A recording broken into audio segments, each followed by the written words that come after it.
నమస్తే, నేను మీ మాతంగి ఓదెలు మాదిగా. మొన్న జరిగిన తెలంగాణ పార్లమెంట్ ఎన్నికలలో ప్రధానంగా చర్చ జరిగింది. ఎన్నికలకు ముందు దళితులు, ప్రధానంగా దళిత రిజర్వేషన్స్ ఎక్కడెక్కడైతే ఉన్నాయో ఆ సెగ్మెంట్లకు సంబంధించే తెలంగాణ వ్యాప్తంగా బాగా చర్చలోకి వచ్చిన సందర్భాలు ఉన్నాయి. హాట్ కేకుల్లా ఆ సీట్ల గురించి అన్ని వర్గాలు మాట్లాడే కాడికి వచ్చింది. ప్రధానంగా కాంగ్రెస్ పార్టీని దోషం చేయడానికి కొంతమంది వ్యక్తులు కొన్ని పార్టీలకు తొత్తులుగా మారి కాంగ్రెస్ ఒక వర్గాన్ని తీవ్రంగా అన్యాయం చేసిందని చెప్పడం జరిగింది. ఇక ఆ చెప్పడం జరిగిన విషయం ప్రజల్లోకి ఎంతవరకు పోయింది, ఆ మద్దతు ఇచ్చిన వ్యక్తులు, ఆ పార్టీ ఈ ప్రజల్లో ఓటును ఎంత మలుచుకోగలిగింది అనేది స్పష్టంగా ఒకసారి నెమరేసుకున్నప్పుడు, ప్రధానంగా తెలంగాణలో పార్లమెంట్ సెగ్మెంట్లలో 3 ఎస్సీ రిజర్వ్డ్ ఉంటే, 1 పెద్దపల్లి, 2 వరంగల్, 3 నాగర్ కర్నూలు.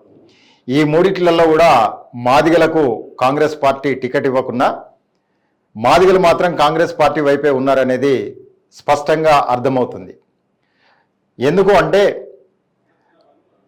ఈ 3 నియోజకవర్గాలలో కనుక ఏ ఇతర పార్టీ వచ్చే అవకాశం లేదు. ఎవరిని చెప్పినా మొదటి నుండి దళితులకు, ప్రధానంగా మాదిగలకు నిలవనీకి నీడలేని సందర్భంలో, కాలంలో ఇందిరాగాంధీ గారి నుండి మొదలుకుంటే గత ప్రభుత్వంలో మన్మోహన్ సింగ్ గారి వరకు కూడా దళితుల కోసం చేసే ప్రతి కార్యక్రమంలో కూడా మాదిగలకు ఎంతో అంతో కాంగ్రెస్ పార్టీ నుండే లబ్ధి జరిగింది. కనుక బీజేపీ వచ్చిన నాటి నుండి దళితుల కోసం ఈ దేశంలో ప్రత్యేకంగా చేసింది ఏం లేదు. తద్వారా బీజేపీ వైపు దళితులు చూడలేదు, ప్రధానంగా మాదిగలు చూడలేదు.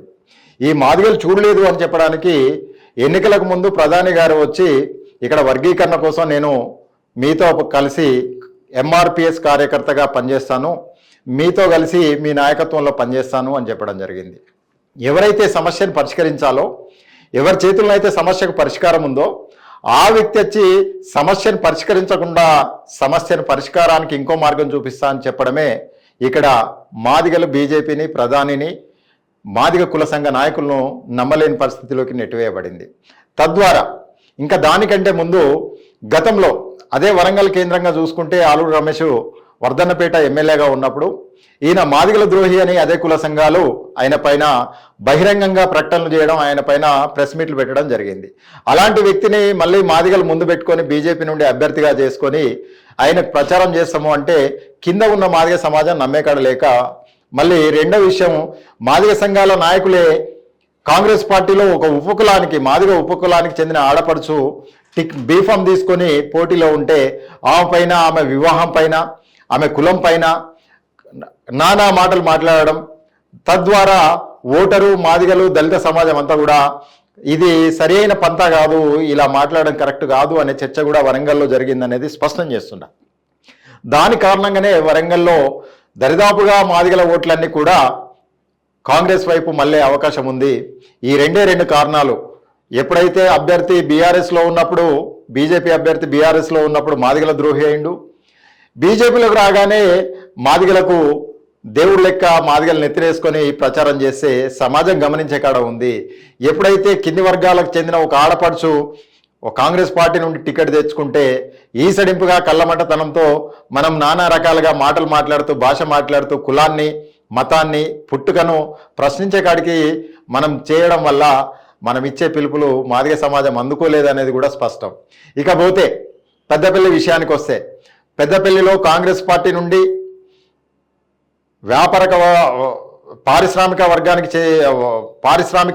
చెందిన, దళిత వర్గానికి చెందిన, మాల వర్గానికి చెందిన వంశీ పోటీలో ఉన్నాడని, అదే మాల వర్గానికి ఉపకులమైన నాతకాని కులం నుండి గోమాస శ్రీనివాస్ బీజేపీ నుండి అదే కాంగ్రెస్ కార్యకర్తను, కాంగ్రెస్ లీడర్ను తీసుకొని మళ్ళీ బీజేపీలోకి తీసుకొచ్చి బీజేపీలో బీఫామ్ చేసి మళ్ళీ నాతకాని మాదిగలు కలిసిండ్రు. ఈ వీళ్ళకు వర్గీకరణ పట్ల ఒకటే అంశం ఉన్నది అని చూపించే ప్రయత్నం చేసిండ్రు. అక్కడ సామాజిక స్థితిగతులలో చూసుకుంటే అక్కడున్న కొన్ని మాల వర్గాలు మాల కుల సంఘాలన్నా వర్గీకరణకు మద్దతు చేస్తుందేమో కానీ నేత కాని కుల సంఘం మాత్రం ఎక్కడ కూడా వర్గీకరణకు ఎప్పుడు మద్దతు పలికిన చరిత్ర లేదు 30 ఏళ్ల కాలంలో. సో ఆ నేతకాని వర్గానికి చెందిన గోమాస శ్రీనివాస్ కాంగ్రెస్ పార్టీ కార్యకర్త నాయకుడు బీజేపీకి వచ్చి బీఫామ్ చేయగానే మాదిగ సంఘాల నాయకులు ఆయన వెనకాల పోయి ప్రచారం చేయడం వల్ల కూడా కింది వరకు పోలేదు అనేది స్పష్టం. ఇక నాగర్ కర్నూలు విషయానికి వస్తే నిన్న మొన్నటి వరకు దళిత బహుజన రాజ్యాధికారం దొరల పాలన పోవాలి అంటూ కేసీఆర్ మీద కేటీఆర్ మీద నానా మాటలు మాట్లాడిన ప్రవీణ్ కుమార్ గారు మరి దళిత బహుజన రాజ్యాధికారాన్ని వదిలిపెట్టి దొరల కావడి మోసే కాడికి వెళ్ళిపోయిండు అని అక్కడ సమాజం గ్రహించింది. ఆయనను దళిత వర్గాల ప్రతినిధిగా చూడలేదు, ప్రధానంగా మాదిగలు ఆయన వైపు మళ్ళలేదు అనడానికి కూడా ఇదొక రీజన్. అదే కాకుండా అక్కడ బీజేపీకి అదే బీఆర్ఎస్ పార్టీలో ఉన్న మాజీ మంత్రివర్యులు రాములు గారి కొడుకైన భరత్ను ఇక్కడ బీజేపీకి బీఫామ్ ఇప్పించేసి మళ్ళీ అక్కడ పోటీలో పెట్టి మాదిగలు మోస్తారు, మాదిగలు గెలిపిస్తారు అనే కాడికి చూపించే ప్రయత్నం ఎంఆర్పీఎస్ చూపించింది. తద్వారా కూడా బీజేపీ వైపు మాదిగల ఓట్లు పోలేదు, బీఆర్ఎస్ వైపు మాదిగల ఓట్లు పోలేదు. అక్కడ కూడా కాంగ్రెస్ వైపే మాదిగల ఓట్లు పోయినాయి. అంటే 3 ఎస్సీ నియోజకవర్గాలలో స్పష్టంగా 3 అక్కడున్న దళిత వర్గాలు ప్రధానంగా మాదిగలు కాంగ్రెస్కే ఓటేశారు. ఫలితాల్లో కూడా 3 కాంగ్రెసే గెలిచి తీరుతుంది. ఇక ఇక్కడ ప్రధానంగా ఆర్ఎస్ ప్రవీణ్ కుమార్ గారిని చూసుకున్నప్పుడు ఆయన బహుజన రాజ్యాధికారం అంటూ ఆయనను మాదిగలలో పుట్టిన మేధావి అని ఆదరించుకొని ఆయన వెనకాల దరిదాపుగా ఒక మాదిగలతో పాటుగా అన్ని కులాలు కలిసి వచ్చే సమయంలో ఆయన చిట్ట చివరిగా ఆ కావడి వదిలిపెట్టేసి దొరల కావడి మోసి అక్కడ బానిసగా మారే ప్రక్రియ జరిగింది అనేది ప్రజల్లో వెళ్ళిపోయింది కనుక ఆర్ఎస్ ప్రవీణ్ కుమార్ గారి వైపు ఓటు మళ్ళలేదు. ఇకపోతే ఆయనను దళితులు తమ లీడర్గా చెప్పుకునే కాడ కూడా ఇక దళితులు కానీ మాదిగలు కానీ ముందుకొచ్చే అవకాశం లేదు.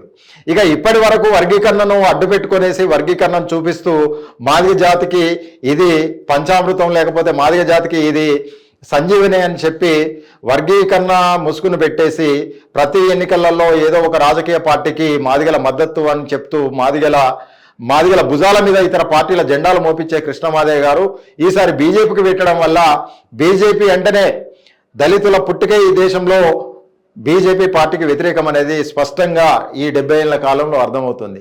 ఈరోజు ఉన్న పలంగా అది దక్షిణాదిన ద్రవిడులు అధికంగా ఉండే ప్రాంతాలలో బీజేపీని దళితులు మోసుకుంటూ పోవాలంటే పోలేరు, అందులో మాదిగలు అసలే పోలేరు అనేది స్పష్టంగా అర్థమవుతున్నది. కృష్ణమాదయ్య గారు ఇచ్చిన నినాదం కింద ఉన్న మాదిగలు అందుకోలేకపోయారు. ఎంఆర్పీఎస్ కార్యకర్తలు పనిచేయొచ్చేమో కానీ కింద ఎక్కడైతే మారుమూల ప్రాంతాల్లో మాదిగలు ఉన్నారో ఆ మాదిగలు మాత్రం కృష్ణమాదిగ పిలుపు మేరకు బీజేపీకి ఓటేయలేదు, మాదిగల ఓట్లు బీజేపీకి పోలేదు అనేది కూడా కింది వరకు మనము పరిశీలనగా చూసినప్పుడు అర్థమవుతుంది.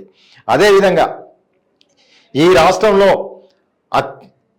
కులాల పేరు మీద కుల సంఘాల పేరు మీదుగా రాజకీయ పార్టీలను కానీ జన చైతన్యం కానీ సామాజిక చైతన్యం కానీ ఇచ్చిన ఏ మాదిగ కులం అవుతుందో ఏ మాదిగ కుల సంఘాలు అవుతున్నాయో ఆ మాదిగ కుల సంఘాలు ఈ ఎన్నికలలో నిజంగా ఒక నిబద్ధతతో పోలేదు. దానికి ప్రధాన కారణం కూడా కృష్ణమాదయ్య గారే. కృష్ణమాదయ్య గారు బీజేపీ అంటే ఇంకొకరు బీఆర్ఎస్ అన్నారు, ఇంకొకరు కాంగ్రెస్ అన్నారు. మాదిగల ఓట్లు వన్ సైడ్ కాలేదు. కాకపోతే లబ్ధి ఎవరి వల్ల పొందినరు అంటే కాంగ్రెస్ వల్లనే పొందినము అనే భావం మాత్రం కింద మాదిగల్లో ఉంది కనుక మాదిగల ఓట్లు కాంగ్రెస్ వైపే వేయనే తప్ప బీఆర్ఎస్ కానీ బీజేపీ కానీ పోలేదు.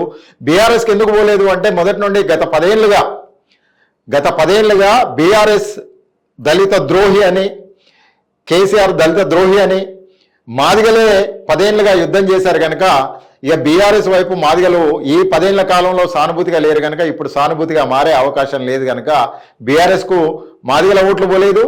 ఇక బీజేపీ ఎప్పుడు ఈ దళితుల కోసం చేసింది లేదు. మోడీ గారు వచ్చిన కాడ నుండి మాదిగల వర్గీకరణ అంశంలో స్పందించింది లేదు. ఎన్నికలు వచ్చాయి కనుక ఆయన అవసరాల కోసం మాదిగలను వాడుకున్నాడు అనేది కింద సమాజానికి వెళ్ళింది కనుక ఆ సమాజం అది గ్రహించి మాదిగల ఓట్లు బీజేపీకి వేయలేదు. ఏదేమైనా దళితులు మాదిగలు స్పష్టంగా కాంగ్రెస్ వైపు ఓటేశారు.